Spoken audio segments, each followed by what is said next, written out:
Welcome to this deep dive.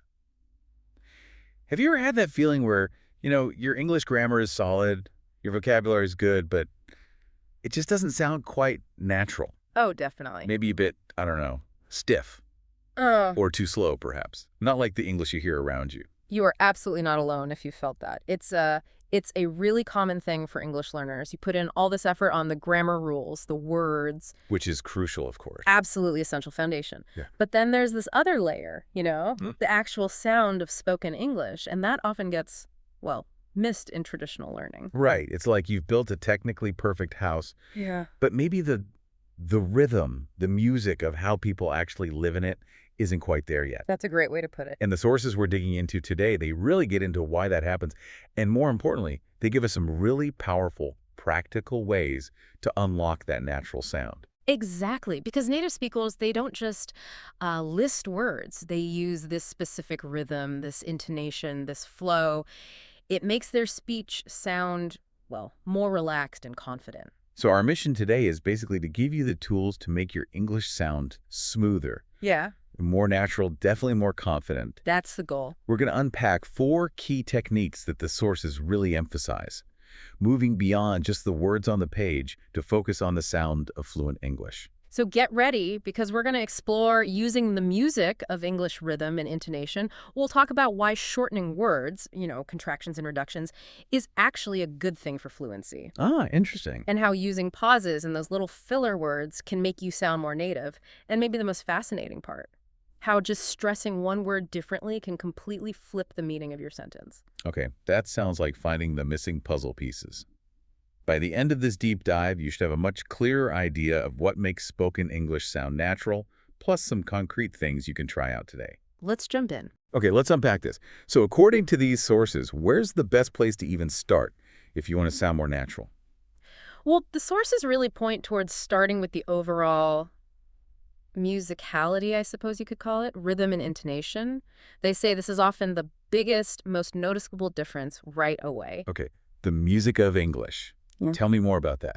How is that different from just, getting the sentence structure right? Well, think about it. Some languages might give pretty equal weight to each syllable, right? Kind of a steady beat. But English is what we call a stress-timed language. Stress time. Yeah, it means some syllables and words get stretched out, they're louder, they're stressed. And others, they get kind of squished, said really quickly, unstressed. It creates this up and down, this bounce. Like a heartbeat, maybe? Huh. Or is there a better way to think about it? The analogy one of the sources uses is really good here.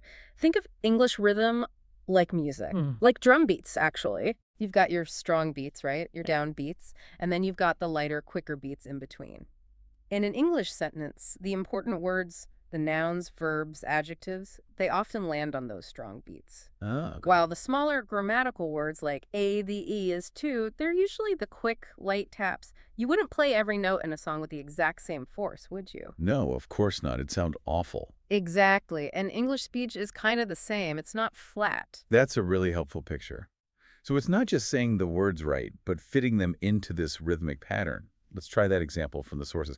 It really highlights the difference. Take, I really wanted to go, but I was too busy. Okay. Now, if you say every single word with exactly the same stress, well, let's try it. It sounds very deliberate, almost.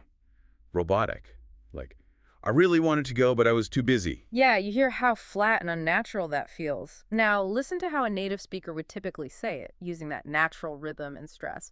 I really wanted to go, but I was too busy. Ah, big difference. Hear it, wanted, and too busy pop out. They get the main stress. Right, while the I really to go, but I was, they're much softer and quicker. They lead into the stressed words. Precisely. That contrast is the rhythm. You're stressing the key information carriers. It's not about shouting every word you think is important. It's about guiding the listener's ear to the core, meaning using stress. Okay, that makes sense. It's selective emphasis. Let's try a couple more quick ones for you to practice listening for that main stress. Imagine you're expressing disbelief. You wouldn't say, I cannot believe it with equal stress. You'd hit, can't. I can't believe it. Okay, I can't believe it. Yeah, the stress makes the feeling clear. Or Yeah. if you really like an idea. You'd say, that's a great idea. The emphasis lands squarely on great, not that's a great idea, all spread out. That's a great idea. Got it. So a really practical tip here is, as you listen to native English speakers in movies, podcasts, conversations, start tuning your ear, not just to what they say, but how. Where's the strong beat? Which words blur together? Which stand out? And then try mimicking it. Exactly. Mimicking that rhythm is a huge step towards sounding more expressive and, honestly, more confident. Okay, so rhythm and intonation give us the music. What's the next piece the sources bring up for making speech sound smoother? Well, this connects directly to what we just said about some words blurring together. It's about contractions and reductions. Like don't instead of do not. Exactly. But it goes further than just the standard contractions. Many learners are taught the full forms, I am going to, I want to, what do you think? And while they're perfectly correct grammatically, Native speakers just don't talk like that most of the time, right? pretty much, yeah. In natural, flowing speech, we shorten things constantly. Using those full forms can actually make you sound a bit formal or even slow. So trying to be too precise can backfire a little. It can make you sound less natural, yes. Think about that sentence. I am going to call her. Saying it word by word like that heart feels quite stiff. Okay, so how would you typically hear that? Almost always you'd hear, lo, I'm going to call her.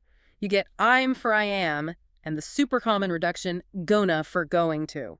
Gonna. Yeah. Yeah, that's everywhere. What are some other really common ones the sources mention? Things learners should listen for and maybe try using. Oh, there are loads. Like instead of I don't know, you very often hear, ooh, I don't know. I know. Okay. Or if you need a moment, give me a second, often becomes, ooh, give me a sec. Give me a sec. Faster. And let me think. Frequently shrinks down to, let me think. Let me think, Keller. Right, these really do make things flow together, don't they? They smooth out the edges between words. They absolutely do. And, sometimes learners worry these sound like slang or maybe incorrect, but they're just standard features of how native speakers connect words fluidly at a normal pace. So it's actually more natural to use them in conversation. Definitely. Let's try a little exercise here based on the source examples. I'll give the full, more formal version, and my colleague here will give the natural, reduced version. Listen to the difference and try saying the second one out loud. First one, I do not want to go there. And the way you'd almost always hear that is, I don't go there. Yeah. See, do not becomes don't, and want to merges into wanna. It just rolls off the tongue more easily. Okay, let's try another, the full version. What do you think about this? And the fast, natural version. What do you think about this? Ooh. Whoa, what do you really get squished down, doesn't it? What do you? It really does, and it shows you that native speech isn't always about crystal clear pronunciation of every single sound. It's also about these connections, these reductions that happen when words flow together quickly. So the takeaway is, don't be afraid to use contractions like and start practicing common reductions like gonna, wanna, gotta, forgot to, dunno, gimme, lemme, what are ya? Exactly. It might feel a bit strange at first. You might have to consciously think about it, but listen for them, try using them, and they'll start to feel much more natural over time. It makes a huge difference to fluency. Okay, so we've got the music with rhythm, and we've got the smoother flow with reductions. What's the third technique the sources highlight? This one tackles something interesting, how sometimes learner English can sound a little too direct, maybe even blunt, or just not quite like a real messy conversation. Too direct. How so? It's often because of a lack of filler words and strategic pauses.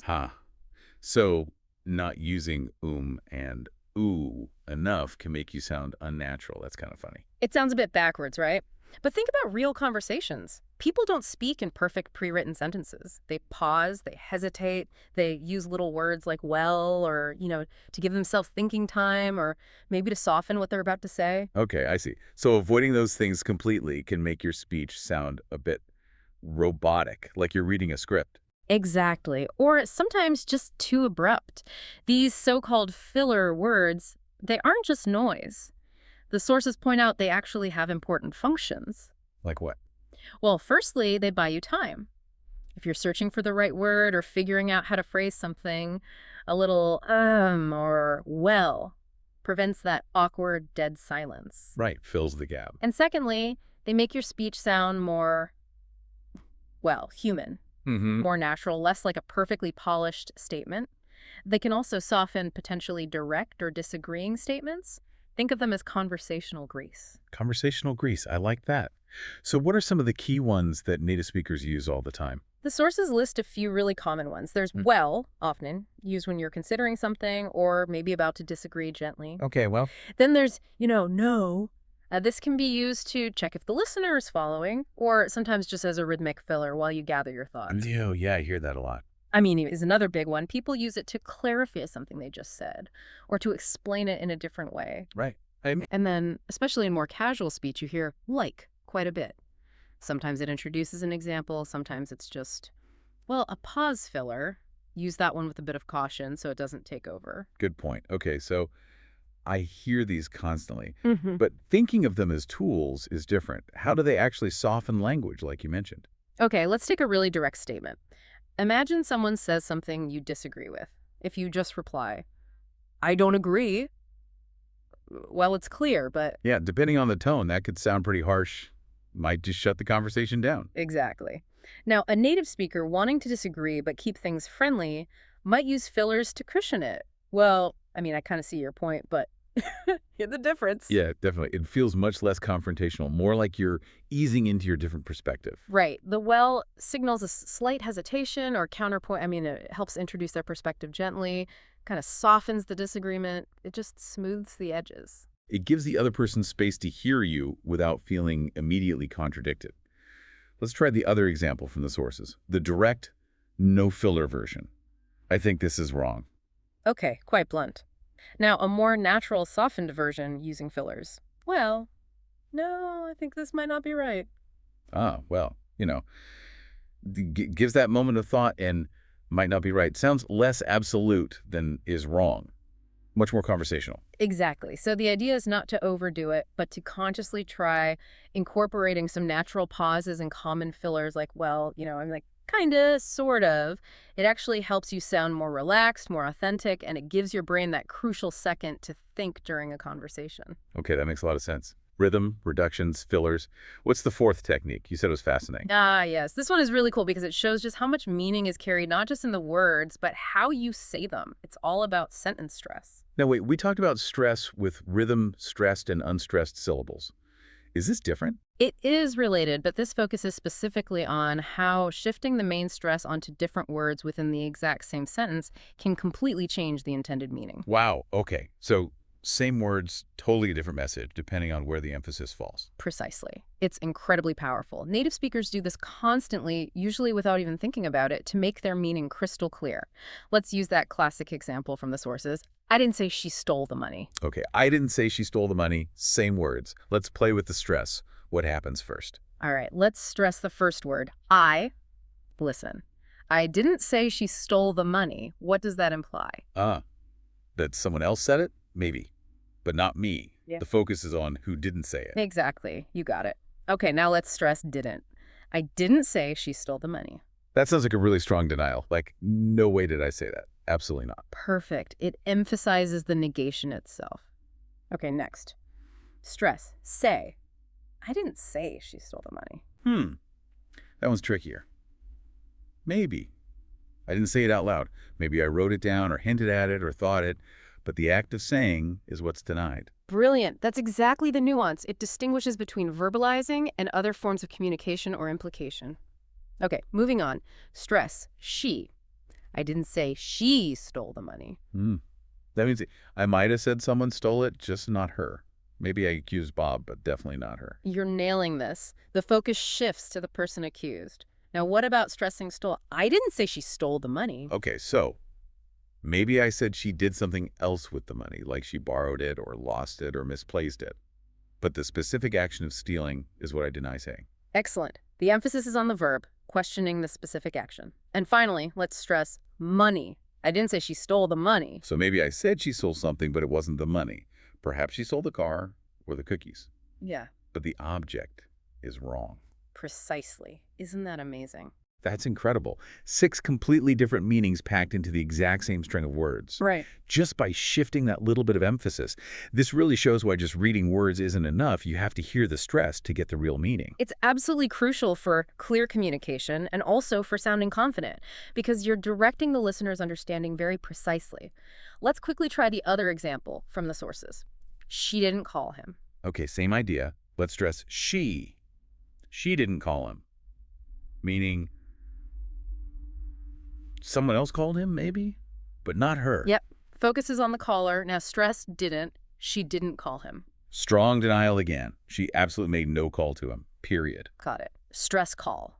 She didn't call him. Ah, like before. She contacted him, just not by phone. Maybe she texted him or emailed him or sent a carrier pigeon. Exactly. The method is key. And finally, stress him. She didn't call him. Meaning she called someone, just not that specific guy. She called her friend or her brother, maybe. Perfect. See how powerful this is? Definitely. Another 4 meanings just like that. This isn't just about sounding nice. It's fundamental to being understood correctly and expressing exactly what you intend. Absolutely. So really paying attention to sentence stress, listening for it, and practicing using it yourself, it makes your English way more expressive, much clearer, and helps you sound significantly more in command. Wow. Okay, so we've really covered some ground today. These 4 techniques seem like they could make a massive difference. We had English rhythm and intonation, getting that musical up and down flow, stressing the right words. Then contractions and reductions using things like gonna, wanna, know to sound smoother and more connected like native speakers naturally do. Right. And using filler words and pauses strategically, well, not as mistakes, but as tools to sound more natural, less robotic, and to buy thinking time. And finally, mastering sentence stress, understanding how emphasizing different words in the same sentence, like I didn't say she stole the money versus I didn't say she stole the money, completely changes the meaning. These 4 together really seem to capture that natural, relaxed, confident sound we're aiming for. There are definitely core components identified by the sources. Now, knowing these is one thing, but the sources also give a practical way to start using them. They issue a challenge, actually. So here is your challenge for today. Okay, step 1 is simple. Pick just one of these 4 techniques to focus on initially. Don't try to do everything at once. Maybe rhythm, maybe reductions, maybe fillers, maybe sentence stress. Just one. Step 2. Record yourself speaking English while consciously trying to apply that one technique. You could read something short aloud, maybe talk about your day for a minute, or even just practice one of those sentence stress examples, saying in multiple ways with different emphasis. Step 3, and this is key. Listen back to your recording. How does it actually sound? Can you hear the technique working? It's often really revealing to hear your own voice. If you can, compare it to a native speaker saying something similar, or maybe share it with a teacher or a language partner for feedback. That recording step sounds powerful. And the sources also mention an optional, maybe more advanced challenge. Shadowing. Ah, yes, shadowing. This involves finding a short audio or video clip of a native speaker, just maybe 15-30 seconds. Listen to it really closely, paying attention to everything, their rhythm, the words they connect or reduce, where they pause, the intonation, the stress. And then You play it again and try to speak along with them at the exact same time, trying to copy their sound as precisely as possible. Not just the words, but the music, the flow, everything.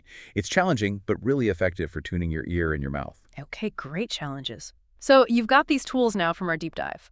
Rhythm, reductions, fillers, stress. Which one feels like the biggest hurdle for you right now? Or maybe which one are you most keen to start experimenting with? It's worth thinking about. And as you practice, consider this. Does understanding why native speakers sound the way they do the reductions, the stress shifts, change how you listen to English too? It's not just about speaking. It affects comprehension. That's a really interesting point. So much meaning isn't just in the dictionary definition of the words. Exactly. It's in the delivery. Which, speaking of delivery and conversation, knowing how to sound more natural is fantastic. But what about those moments when you're actually in a conversation and you just freeze? Ugh, yeah. Your mind goes totally blank. That horrible, awkward silence descends. Happens to everyone, right? Learners, native speakers. Yeah. You know you need to say something to keep it going, but nothing comes out. Or you just don't know how to respond or what to ask next. Totally. Keeping the conversation flowing smoothly can be tough. Well, that's precisely what we're going to tackle in our next deep dive. We'll be diving into sources that offer strategies for exactly those situations. Ooh, good. So things like how to handle those awkward silences gracefully. Exactly. And how to ask really good follow-up questions that show you're genuinely interested and keep the other person talking. Basically, how to keep the conversational ball rolling and sound engaged. Okay, I think everyone could use tips on that. Sounds essential. Definitely. So make sure you're subscribed or following us so you catch that next deep dive when it drops. And in the meantime, remember what we unpacked today. Sounding natural in English goes way beyond just knowing the rules. It's about embracing the music, the shortcuts, the pauses, the emphasis. It does take practice. It takes conscious effort at first. But start small. Pick one technique from today and begin listening for it. Begin trying it out. It really will make a difference over time. Absolutely. Start integrating one today. Keep practicing, keep listening, keep speaking. And enjoy that journey of making your English sound truly, authentically yours. Thanks for diving deep with us. Bye for now.